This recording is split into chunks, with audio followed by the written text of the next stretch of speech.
Check it out. Got this package from GoodWin Racing.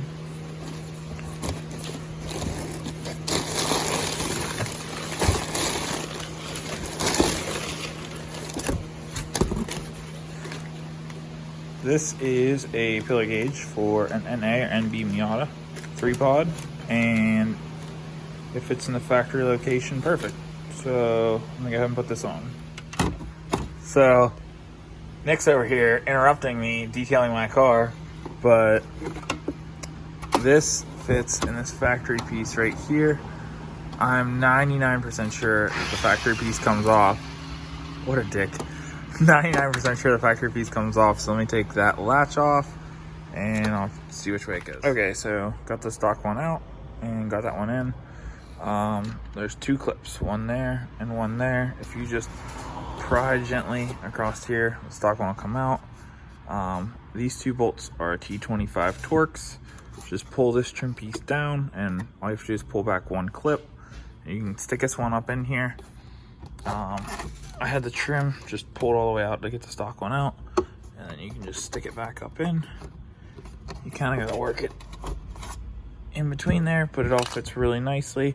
It does have two screw holes, but the only thing behind these screw holes is bare metal, so I'm not exactly sure what they go into, and I just left them out.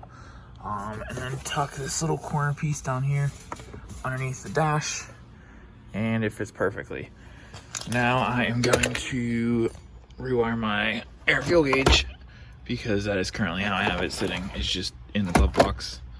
So I'm gonna work on getting that into here now. All right, here we go. Hopefully this works. It's got power. Heater.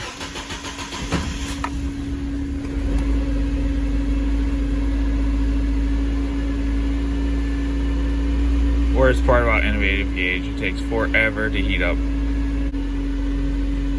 There it is. Perfect. Now I only got two more holes to fill.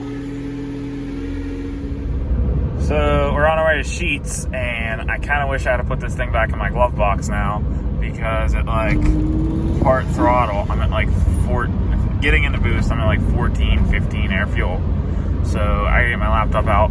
But shout out to GoodWin Racing. I know you can't see it anymore, but this pillar gauge is awesome. And now I just gotta get two more gauges to put in it. Alright guys, until next time, peace out.